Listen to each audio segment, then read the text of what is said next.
दोस्तों एक बार फिर से हम आपके लिए GATE form fill up 2025 apply online process की अपडेट लेके आ चुके हैं।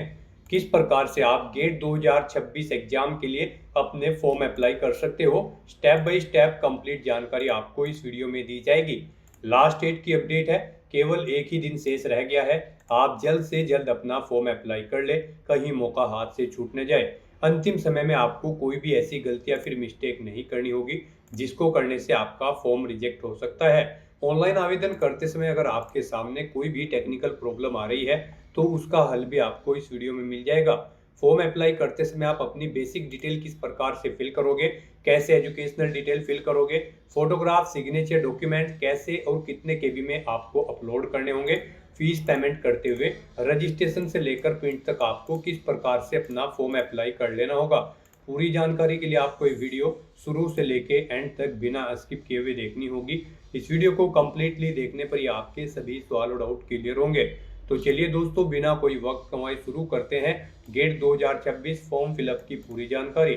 फॉर्म भरने से पहले आपको सबसे पहले हमारी वेबसाइट की इस पेज पर विजिट करना होगा, जिसका लिंक आपको नीचे description plus first comment box में मिल जाएगा। और हमारे इस पेज पर विजिट करके आप यहां से गेट 2026 का फॉर्म अप्लाई कर सकते हो। आईआईटी गुवाहाटी की ओर से graduate aptitude test in engineering GATE 2026 का नोटिफिकेशन रिलीज किया गया था, जिसके लिए ऑनलाइन आवेदन करने का आपके पास अंतिम मौका है। 28 सितंबर 2025 तक आप अपना फॉर्म अप्लाई कर सकते हो। केवल एक ही दिन शेष है, आप आज ही से अपना फॉर्म अप्लाई कर ले। आखिरी समय में कोई भी टेक्निकल प्रॉब्लम हो सकती है। तो यहाँ पर B tech, B pharm, B arch, BSc research, BS, MSc, MA, MCA, M M tech, dual degree, integrated course से आप अप्लाई कर सकते हो।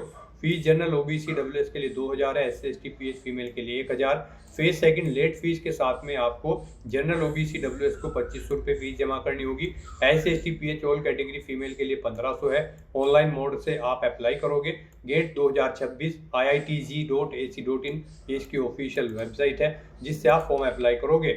इंपोर्टेंट लिंक सेक्शन के अंतर्गत ऑफिशियल नोटिफिकेशन पीडीएफ लिंक पर क्लिक करके आप इसकी पीडीएफ डाउनलोड कर सकते हो, जिसके अंतर्गत आपको इंपोर्टेंट डेट्स यहाँ पर मिल जाएगी, फीस पेमेंट की जानकारी, कंप्लीट एलिजिबिलिटी क्राइटेरिया की detail, examination centre, examination pattern, syllabus, previous year paper, apply करने की कंप्लीट गाइडलाइन, सभी डिटेल आपको इस पीडीएफ में दे दी गई है।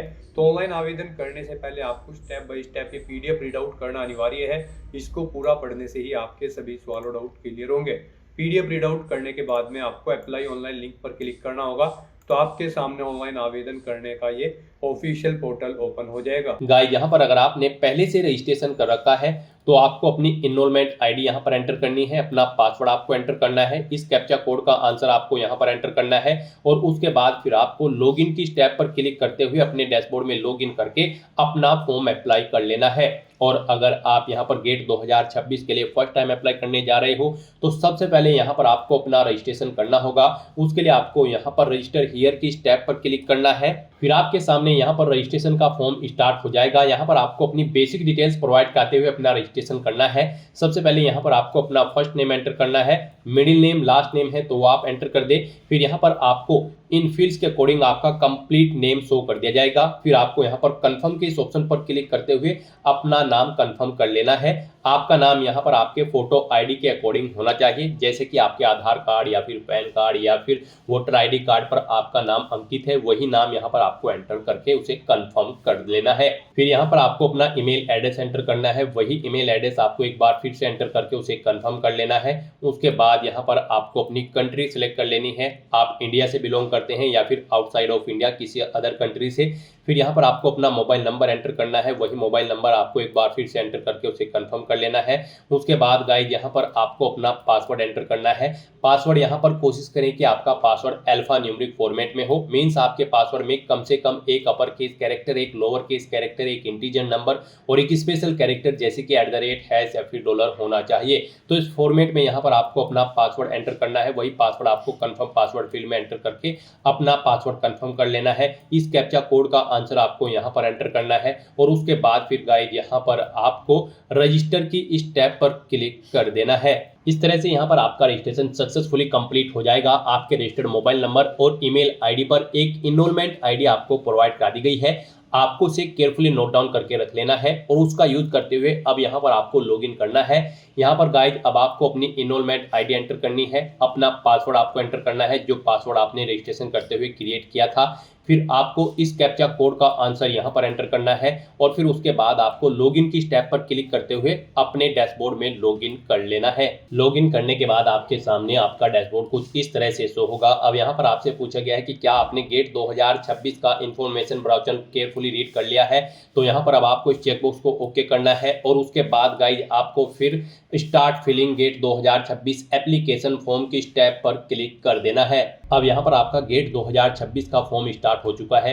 गाइज यहाँ पर आपको सबसे पहले अपनी एग्जाम डिटेल देनी है, फिर पर्सनल डिटेल देनी है, फिर अपनी एड्रेस डिटेल देनी है, फिर डिग्री की डिटेल देनी है, फिर आपको अपने डॉक्यूमेंट्स अपलोड करने हैं और डिक्लेरेशन करते हुए फीस पेमेंट करते हुए यहाँ पर आपको अपना फॉर्म सबमिट कर देना है। तो इन स्टेप्स को कंप्लीट करना है आपको अपना फॉर्म अप्लाई करने के लिए। तो सबसे पहले यहाँ पर आपको अपनी एग्जाम की डिटेल प्रोवाइड करनी है।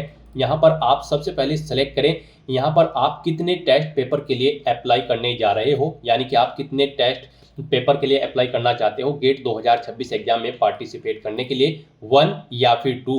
1 अगर आप सेलेक्ट करते हैं तो फिर यहाँ पर आपको पेपर फर्स्ट सेलेक्ट करना होगा, किस में आप पार्टिसिपेट करना चाहते हैं, किस पेपर में, जैसे कि एई agriculture engineer, architecture and planning, biomedical engineering. आप अपने अकॉर्डिंग यहाँ पर सब्जेक्ट सेलेक्ट करें और अगर 2 के लिए आप अप्लाई करते हैं तो फिर गाइड यहाँ पर आपको 2 पेपर सेलेक्ट करने होंगे। तो यहाँ पर आप अपनी चॉइस के अकॉर्डिंग ऑप्शन सेलेक्ट करें। आप एक टेस्ट पेपर में पार्टिसिपेट करना चाहते हैं या फिर 2 टेस्ट पेपर में आप पार्टिसिपेट करना चाहते हैं और फिर उसके बाद यहाँ पर आप अपना गेट 2026 का पेपर सेलेक्ट कर लें, किस सब्जेक्ट के पेपर में आप पार्टिसिपेट करना चाहते हैं। उसके बाद यहाँ पर आपको अपनी एग्जाम सिटी सेलेक्ट करनी है। 3 चॉइसेस आपको दी गई है, आप 3 एग्जाम सिटी यहाँ पर अपनी चॉइस के अकॉर्डिंग सेलेक्ट करें। यहाँ पर आप जिस सिटी को फर्स्ट नंबर पर प्रेफरेंस देना चाहते हैं उसे फर्स्ट नंबर पर सेलेक्ट करें, जिसे सेकंड थर्ड पर रखना चाहते हैं उसे आप सेकंड थर्ड पर यहाँ पर सेलेक्ट कर लें। उसके बाद गाइड यहाँ पर आपको सेव के ऑप्शन पर क्लिक करके अपनी डिटेल सेव कर देनी है और फिर आपको यहाँ पर नेक्स्ट के ऑप्शन पर क्लिक कर देना है। नेक्स्ट यहाँ पर आपको अपनी पर्सनल डिटेल प्रोवाइड करनी है। यहाँ पर अगर आप अपना नाम एडिट करना चाहते हो तो एडिट नेम के ऑप्शन पर क्लिक करके अपना नाम एडिट कर सकते हो। फिर यहाँ पर आपको अपनी ईमेल आईडी और मोबाइल नंबर वेरीफाई कर लेने हैं। आप verify email address, verify mobile number के ऑप्शन पर क्लिक करें। आपके रजिस्टर्ड मोबाइल नंबर और ईमेल आईडी पर ओटीपी जाएंगे, उन्हें यहाँ पर एंटर करके आप अपना मोबाइल नंबर और ईमेल आईडी वेरीफाई कर लें। उसके बाद गाइड यहाँ पर आपको अपनी डेट ऑफ बर्थ सेलेक्ट करनी है। पहले डेट सेलेक्ट करें, फिर मंथ और फिर ईयर आप यहाँ पर सेलेक्ट करें और कंफर्म डेट के ऑप्शन पर क्लिक करके अपनी डेट ऑफ बर्थ यहाँ पर आप कंफर्म कर लें। फिर आपको अपना जेंडर सेलेक्ट करना है। उसके बाद आपको अपनी नेशनैलिटी यहाँ पर सेलेक्ट कर लेनी है। ये आपको ऑटोमेटिकली इंडियन फिल मिलेगी अगर आपने रजिस्ट्रेशन करते हुए इसे सेलेक्ट किया होगा। उसके बाद आपको इस पेज को नीचे स्क्रॉल डाउन करना है। फिर यहाँ पर आपको अपनी कैटेगरी सेलेक्ट करनी है, आप जिस कैटेगरी से बिलोंग करते हैं। उसके बाद गाइड यहाँ पर आपको पूछा गया कि क्या आप पीडब्ल्यूडी कैंडिडेट हैं, अगर हैं तो आप यस करेंगे और फिर यहाँ पर आप अपनी पीडब्ल्यूडी कैटेगरी सेलेक्ट करेंगे। उसके बाद अपनी डिसेबिलिटी आप सेलेक्ट करेंगे, डिसेबिलिटी की परसेंटेज यहाँ पर सेलेक्ट करेंगे और अगर आप पीडब्ल्यूडी कैंडिडेट नहीं है तो आप यहाँ पर सिंपली नो ऑप्शन सेलेक्ट करेंगे, फिर आपको आगे की डिटेल नहीं देनी होगी। फिर यहाँ पर आपको अपना परमानेंट रेजिडेंस कंट्री सेलेक्ट कर लेनी है, आप किस कंट्री में परमानेंट आपका रेजिडेंस है। उसके बाद यहाँ पर आपको अपना स्टेट सेलेक्ट करना है। उसके बाद यहाँ पर आपको अपना वैलिड फोटो आईडी सेलेक्ट कर लेना है, कोई भी आईडी जैसे कि आधार या फिर ड्राइविंग लाइसेंस, पैन कार्ड या फिर पासपोर्ट आप अपने अकॉर्डिंग ऑप्शन सेलेक्ट करें। उसका नंबर यहाँ पर आप एंटर करें। यहाँ पर आप अपने पेरेंट या फिर गार्जियन का नाम एंटर करें। फिर यहाँ पर आप अपने पेरेंट या गार्जियन की रिलेशनशिप सेलेक्ट करें, जो यहाँ पर आप नाम एंटर करेंगे उसके साथ आपकी क्या रिलेशनशिप है, मदर, फादर, सपोज या फिर लीगल गार्जियन, आप अपने अकॉर्डिंग ऑप्शन सेलेक्ट करें। फिर यहाँ पर आपको अपने गार्जियंस की नेशनलिटी सेलेक्ट कर लेनी है। फिर अपने गार्जियंस का मोबाइल नंबर यहाँ पर आपको एंटर करना है। इस तरह से अपनी सभी डिटेल्स प्रोवाइड करने के बाद गाइज आपको फिर सेव के इस ऑप्शन पर क्लिक करना है और अपनी इन सभी डिटेल्स को यहाँ पर सेव कर देना है और उसके बाद आपको यहाँ पर नेक्स्ट के इस ऑप्शन पर क्लिक कर देना है। नेक्स्ट यहाँ पर आपको अपने एड्रेस की डिटेल प्रोवाइड करनी है। यहाँ पर आपको अपना कोरोस्पोंडेंस एड्रेस एंटर करना है। यहाँ पर आप अपना एड्रेस एंटर करें, अपनी कंट्री सेलेक्ट करें, अपना स्टेट सेलेक्ट करें और एड्रेस यहाँ पर आप अपना प्रोवाइड करा दें। उसके बाद गाइड यहाँ पर आपको सेव के इस ऑप्शन पर क्लिक करके अपना एड्रेस सेव कर देना है और फिर आपको नेक्स्ट के इस ऑप्शन पर क्लिक कर देना है। नेक्स्ट यहाँ पर आपको अपनी क्वालिफाइंग डिग्री, एजुकेशनल क्वालिफिकेशन की डिटेल प्रोवाइड करनी है। गाइस जैसे कि हम आपको ऑलरेडी बता चुके हैं, गेट 2026 एग्जाम में पार्टिसिपेट करने के लिए आपका पास आउट होना जरूरी है या फिर आप फाइनल ईयर में अपीयर होने जरूरी है। बीई बीटेक में या फिर बी फार्मा में या फिर बी आर्ट या फिर बीएससी रिसर्च या फिर बीएससी या फिर एमएससी या फिर MA MCA ME MTech dual degree या फिर किसी इंटीग्रेटेड कोर्स में।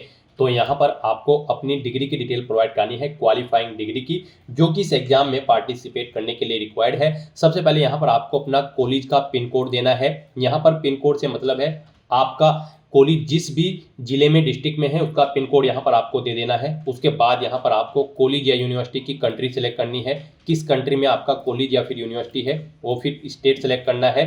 उसके बाद यहाँ पर आपको कॉलेज सिटी या टाउन एंटर कर देना है। फिर यहाँ पर आपको अपनी क्वालिफाइंग डिग्री का रोल नंबर एंटर करना है। ये आपको केयरफुली चेकआउट करना है गाइस। यहाँ पर आपको अपनी क्वालिफाइंग डिग्री का रोल नंबर एंटर करना है। गेट 2026 की इनरोलमेंट आईडी आपको यहाँ पर नहीं एंटर करनी है। उसके बाद यहाँ पर आपको क्वालिफाइंग डिग्री सेलेक्ट कर लेनी है, आपके पास कौन सी डिग्री है, BE BTech ME MTech BSc BA BCom, यहाँ से आप चेकआउट कर सकते हो। इन डिग्री में जो कैंडिडेट एपेड है या फिर पास आउट है, फाइनल ईयर में एपेड या फिर पास आउट कैंडिडेट यहाँ पर एलिजिबल है। जो यहाँ पर डिग्रीज आपको शो हो रही हैं, इनमें से आपके पास जो भी डिग्री है वो आप सेलेक्ट करें। फिर यहाँ पर आप उसकी डिसिप्लिन सेलेक्ट करें, किसके अंतर्गत आपके पास वो डिग्री है। फिर आपको यहाँ पर पूछा गया कि आपने जो ऊपर डिग्री सेलेक्ट की है क्या आपने उसे कंप्लीट कर ली है। अगर कर ली है तो आप यस करेंगे और कंप्लीटिंग ईयर यहाँ पर सेलेक्ट करेंगे। अगर आप फाइनल ईयर में अपेयर्ड हैं तो आप नो ऑप्शन सेलेक्ट करेंगे। कब आप पास आउट हो जाओगे वो ईयर आप यहाँ पर सेलेक्ट कर लेंगे। फिर आपको डिग्री अवार्डेड यूनिवर्सिटी या फिर इंस्टीट्यूट का नाम देना है जिससे आपको डिग्री मिलेगी। फिर आपको कॉलेज का नाम देना है अगर आप कॉलेज में हैं। फिर इस तरह से अपनी ये क्वालिफाइंग डिग्री की डिटेल प्रोवाइड करने के बाद आपको सेव के इस ऑप्शन पर क्लिक करके अपनी सभी डिटेल सेव कर देनी है। और उसके बाद गाइस आपको यहाँ पर नेक्स्ट के इस ऑप्शन पर क्लिक कर देना है। नेक्स्ट यहाँ पर आपको अपने डॉक्यूमेंट अपलोड करने हैं। यहाँ पर आपको अपना colour passport size photo upload करना है, अपने सिग्नेचर अपलोड करने हैं और अपना फोटो आईडी यहाँ पर आपको अपलोड करना है। इनके लिए आपको गाइडलाइन दी गई है, इन गाइडलाइंस के अकॉर्डिंग ही आपको अपने इन डॉक्यूमेंट्स को अपलोड करना है। गाइस यहाँ पर आपका जो कलर फोटो होगा वो जेपीजी जेपीईजी या फिर पीएनजी फॉर्मेट में होना चाहिए। मिनिमम पिक्सल रेजोल्यूशन उसकी 200x260 और मैक्सिमम पिक्सल रेजोल्यूशन उसकी 530x690 पिक्सल यहाँ पर होनी चाहिए। 5 KB से 600 KB के बीच में आपके फोटो का साइज यहाँ पर होना चाहिए और आपके जो सिग्नेचर होंगे वो जेपीईजी या फिर जेपीजी फॉर्मेट में होने चाहिए। मिनिमम पिक्सल रेजोल्यूशन उनकी 250x60 होनी चाहिए और मैक्सिमम पिक्सल रेजोल्यूशन उनकी 580x180 पिक्सल होनी चाहिए। यहाँ पर आपके सिग्नेचर का साइज 3 KB से 300 KB के बीच में होना चाहिए और जो आपका फोटो आईडी होगा उसका साइज यहाँ पर 10 KB से 600 KB के बीच में होना चाहिए। पीडीएफ फॉर्मेट में आपका फोटो आईडी यहाँ पर होना चाहिए। तो इन गाइडलाइन को ध्यान में रखते हुए यहाँ पर आपको अपने डॉक्यूमेंट अपलोड करने हैं। यहाँ पर गाइस अपने डॉक्यूमेंट्स को अपलोड करने के लिए आपको अपलोड फोटोग्राफ, अपलोड सिग्नेचर और अपलोड वैलिड फोटो आईडी के इन ऑप्शन पर क्लिक करना है और यहाँ पर फिर आपको चूज फाइल के ऑप्शन पर क्लिक करके अपना फोटो, सिग्नेचर और फोटो आईडी यहाँ पर आपको अपलोड कर देने हैं। यहाँ पर आप जब अपना फोटो या फिर सिग्नेचर अपलोड करेंगे उन्हें यहाँ पर आप क्रॉप भी कर सकते हैं। दी गए साइज की रिक्वायरमेंट के अकॉर्डिंग आपको यहाँ पर ऑप्शन मिल जाएगा, आप उन्हें यहाँ पर क्रॉप वगैरह कर सकते हैं, एडिट कर सकते हैं। और गाइस यहाँ पर अगर आपको अपना फोटो, सिग्नेचर और फोटो आईडी अपलोड करते समय कोई प्रॉब्लम फेस हो रही है, यहाँ पर आपके जो डॉक्यूमेंट है वो दी गई गाइडलाइंस के अकॉर्डिंग नहीं है, तो आपको करना क्या है, आपको गूगल पर जाना है, वहाँ पर इमेज रिसाइजर टाइप करना है। मल्टीपल ऑनलाइन वेबसाइट ओपन होंगी, वहां पर आप जिस भी डॉक्यूमेंट को दी गई गाइडलाइंस के अकॉर्डिंग सेट करना चाहते हैं उसे वहां पर अपलोड करें और दी गई गाइडलाइंस के अकॉर्डिंग उसका साइज सेट करके वहां से डाउनलोड करके आप उसे यहां पर अपलोड कर दें। इस तरह से यहाँ पर आपको केयरफुली अपने इन डॉक्यूमेंट्स को अपलोड कर देना है। मोस्टली कैंडिडेट के एप्लीकेशन फॉर्म यहाँ पर रिजेक्ट हो जाते हैं अगर वे दी गई गाइडलाइंस के अकॉर्डिंग अपने डॉक्यूमेंट अपलोड नहीं करते हैं। तो आपको दी गई गाइडलाइंस के अकॉर्डिंग ही अपने डॉक्यूमेंट्स को अपलोड करना है। उसके बाद आपको इस पेज को नीचे स्क्रॉल डाउन करना है। फिर यहाँ पर आपसे पूछा गया है आपको गेट 2026 के बारे में कैसे पता चला है। गेट 2026 के नोटिफिकेशन के बारे में सोशल मीडिया या फिर एम्प्लॉयमेंट न्यूज या फिर यूनिवर्सिटी न्यूज या फिर न्यूज़पेपर, आप अपने अकॉर्डिंग यहाँ पर ऑप्शन सेलेक्ट करें। फिर आपसे पूछा गया है गेट 2026 एग्जाम में अप्लाई करने का आपका क्या यहाँ पर पर्पज है। आप हायर स्टडी करना चाहते हैं, पीएसयू जॉब या फिर एग्जाम की प्रिपरेशन, आप अपने अकॉर्डिंग ऑप्शन सेलेक्ट करें। उसके बाद गाइज यहाँ पर आपको सेव के इस ऑप्शन पर क्लिक करके अपनी सभी डिटेल सेव कर देनी है और फिर आपको व्यू एप्लीकेशन के लिंक पर क्लिक करके अपना एप्लीकेशन फॉर्म व्यू कर लेना है और उसके बाद गाइज आपको रिव्यू एंड सबमिट के इस ऑप्शन पर क्लिक कर देना है। नेक्स्ट आपके सामने डिक्लेरेशन सेक्शन ओपन होगा। यहाँ पर आपको इन इंस्ट्रक्शंस को रीड कर लेना है, इस चेकबॉक्स को ओके करना है, पेज को नीचे स्क्रॉल डाउन करना है। ई सिग्नेचर के लिए यहाँ पर आपको अपना कंप्लीट नाम टाइप करना है। फिर गाइज यहाँ पर आपको वेरीफाई एप्लीकेशन फॉर्म के इस ऑप्शन पर क्लिक करके अपना फॉर्म वेरीफाई कर लेना है और उसके बाद फिर आपको यहाँ पर submit and proceed to payment के इस ऑप्शन पर क्लिक कर देना है। फिर आपके सामने ये पॉपअप शो होगा। अब आप कंटिन्यू के इस ऑप्शन पर क्लिक करें, उसके बाद यस के इस ऑप्शन पर क्लिक कर दें। फिर आपके सामने कुछ इस तरह से इंटरफेस शो होगा। यहाँ पर आपको आपकी कैटेगरी के अकॉर्डिंग एप्लीकेशन फीस का अमाउंट शो कर दिया जाएगा। गाइज यहाँ पर जनरल ओबीसी ईडब्ल्यूएस कैंडिडेट के लिए 2000 रुपये फीस है, SC ST PH female candidate के लिए 1000 रुपये फीस है और जनरल ओबीसी ईडब्ल्यूएस के लिए लेट फीस के साथ अगर वो यहाँ पर अप्लाई कर रहे हैं तो 2500 रुपये देनी है और SC ST PH all category female candidate के लिए लेट फीस 1500 रुपये है। तो यहाँ पर आपको आपकी कैटेगरी के अकॉर्डिंग फीस का अमाउंट देखने को मिल जाएगा। यहाँ पर आप फीस का पेमेंट ऑनलाइन मोड में debit card, credit card, net banking, UPI या फिर वॉलेट के माध्यम से कर सकते हो। इसके लिए यहाँ पर आपको कोई चार्ज पे नहीं करना है फीस पेमेंट करने के लिए। तो यहाँ पर अब आपको अपना फीस पेमेंट करना है, उसके लिए आपको पेमेंट टर्म्स कंप्लीटली रीड कर लेने हैं। इस कैप्चा कोड का आंसर आपको यहाँ पर देना है और फिर आपको यहाँ पर पे के इस ऑप्शन पर क्लिक कर देना है। नेक्स्ट आपके सामने फीस पेमेंट का इंटरफेस ओपन हो जाएगा। यहाँ पर आपको अपनी बिलिंग इन्फॉर्मेशन फिल कर देनी है। Billing name, address, zip code, city, state, country select करनी है, अपना मोबाइल नंबर देना है, अपनी ईमेल आईडी आपको यहाँ पर एंटर कर देनी है बिलिंग इन्फॉर्मेशन के लिए। उसके बाद गाइड यहाँ पर आपको debit card, credit card, net banking, wallet या फिर यूपीआई के माध्यम से अपना फीस पेमेंट कर देना है। यूपीआई यहाँ पर आपके लिए सबसे इजी और बेस्ट ऑप्शन रहेगा। आप यूपीआई के इस ऑप्शन पर क्लिक करें, अपनी यूपीआई आईडी यहाँ पर एंटर करके मेक पेमेंट के ऑप्शन पर क्लिक करके अपना फीस पेमेंट कर दें या फिर आप जनरेट क्यूआर के इस ऑप्शन पर क्लिक करें। ये क्यूआर कोड आपको शो होगा, आप इसे अपने यूपीआई से स्कैन करें और अपना फीस पेमेंट कर दें। सक्सेसफुली फीस पेमेंट करने के बाद यहाँ पर आपको अपने एप्लीकेशन फॉर्म का एक हार्ड कॉपी प्रिंट आउट ले लेना है फ्यूचर यूज के लिए, फ्यूचर रेफरेंस के लिए, और फिर आप अपने डैशबोर्ड में जाकर चेकआउट कर सकते हो आपका गेट 2026 का एप्लीकेशन फॉर्म सक्सेसफुली सबमिट हो चुका है या फिर नहीं। तो दोस्तों ऐसे आप गेट 2026 एग्जाम में पार्टिसिपेट करने के लिए अपना फॉर्म अप्लाई कर सकते हो बिना कोई मिस्टेक किए हुए। आज की इस वीडियो में बस इतना ही। आई होप ये वीडियो आपको पसंद आई होगी। अगर पसंद आई हो तो इसे लाइक और शेयर करें, चैनल पर नए हो तो इसे सब्सक्राइब कर लें। Thanks for watching.